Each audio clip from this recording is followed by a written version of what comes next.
COVID-19, and there is good news and bad news. I'll start with the bad news first, but don't worry, the good news is really quite good.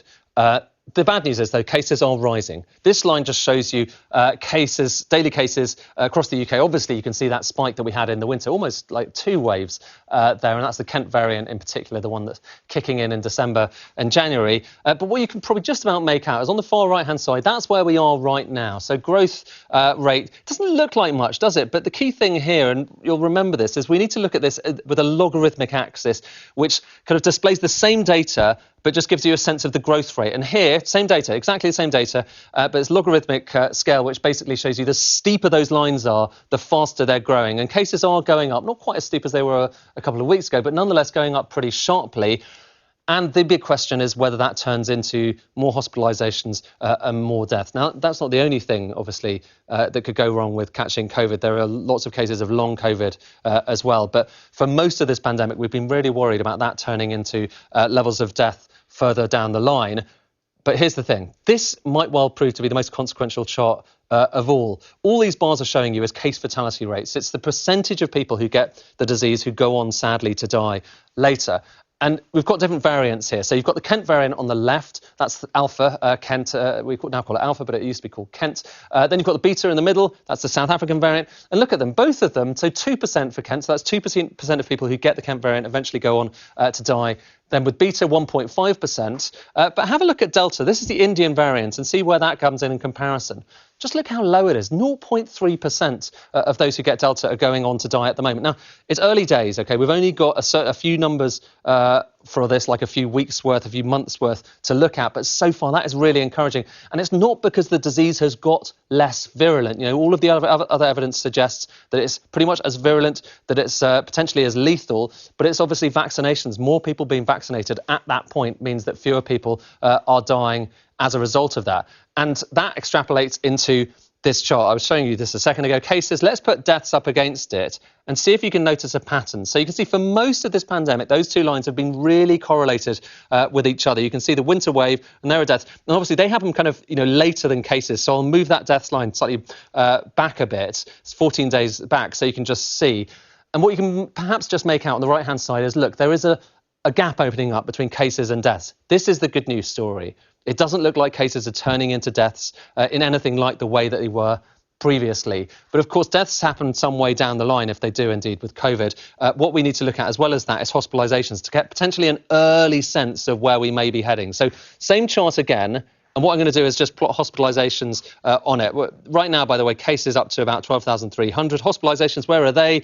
Well, admissions about 222. And again, the lines are similarly correlated, aren't they, throughout most of that winter peak? But just look at where we are now. It does seem to be a bit of a divergence. And the question is what happens next? And I should say, both of those lines are growing. So you've got growth of about 4.7% when it comes to cases, 3.4% when it comes to hospitalisations. Doesn't sound like much difference, but when I just extrapolate those growth rates on the next few weeks, here's what happens. Cases get up to about 40,000 by July the 19th. That's about 2/3 of where they were in the winter peak. You can see that line's very high, isn't it? But if you do the same thing, just extrapolating recent growth rates on hospitalisations, you're up to about 560 by July the 19th. Now, that's about 1 in 10, about kind of a tenth, just over a tenth of where we were in the peak. And communicating that's going to be really difficult, isn't it? Because what's July the 19th? That's Freedom Day. And on Freedom Day, we could have 2/3 of the level of cases that we had at the peak in winter. That's going to make everyone very nervous indeed. So the question is whether those two lines, whether that link has been broken and whether those trends continue. But right now, the trends are suggesting quite a big divergence. And that's encouraging because you'll probably remember charts like this that we saw around the time of the Prime Minister announcing those dates, well, data not dates, he said, for reopening. This was potential scenarios from Imperial when it came to the next few months. This is hospitalisations, and you can see those lines and those banded areas, they're just kind of confidence areas. You can see that's where they thought we might head with hospitalisations. What has happened in the actual kind of eventuality? We'll have a look at those dots on the far left-hand side, and I'm going to show you what actually happened in the following months. Just look at those dots. So we are really low in comparison with a lot of those scenarios. And bear in mind, none of those scenarios expected there was going to be a Delta variant, which is more transmissible. But of course, they didn't expect the lockdown was going to be extended a little bit.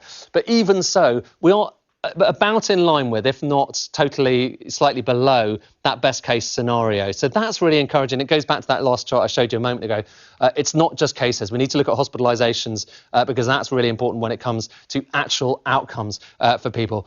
I should say, there's been various pieces of data out recently. Some people have been asking whether the latest case data correlates well with what we're getting from other sources. Well, it pretty much does at the moment. So the black line, again, we've seen that since the start. That's case data.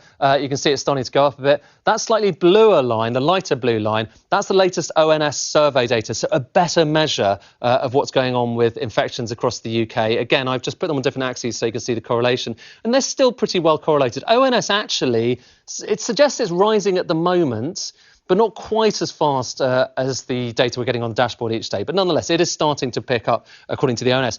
The interesting thing, actually, and this was in the ONS data, but also in this chart I'm going to show you now, is just how much different parts of the UK differ. So that's just, this actually is England. But if we look across the UK at different growth rates, we'll have a look at this.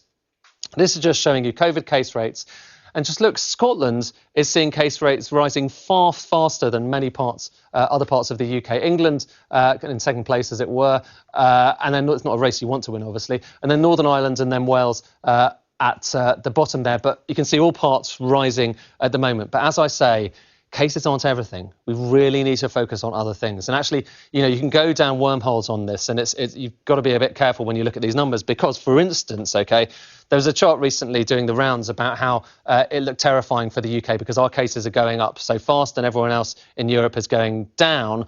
This is more or less what the chart was showing you. So that red line is the UK. Let me highlight it. The red line is the UK, and those other lines are Germany and France, Italy and the US as well. And you can see, indeed, they are going down. The UK is going up. But bear in mind, we are testing a lot more than most other countries around the world. And that means that, broadly speaking, any increase in growth is going to look pretty sharp when it comes to the UK. So compare other charts. I'm going to bring a different chart on. Compare something like hospital admissions.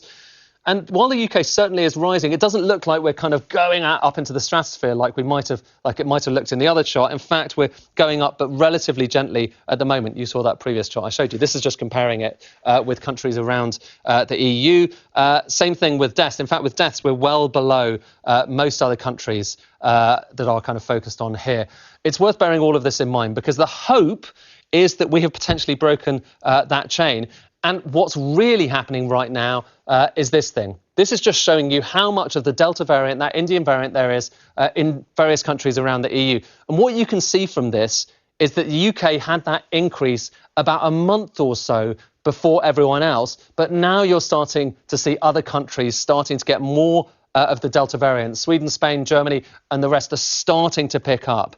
So it's more the case that the UK is just slightly earlier along this curve than many other countries in the EU and elsewhere are. There are, of course, big questions about how it was that the UK allowed Delta to get into our system before other people. You'll probably remember we've talked about that quite a lot in the past, about whether India should have been put on the red list earlier. But nonetheless, this is where we are.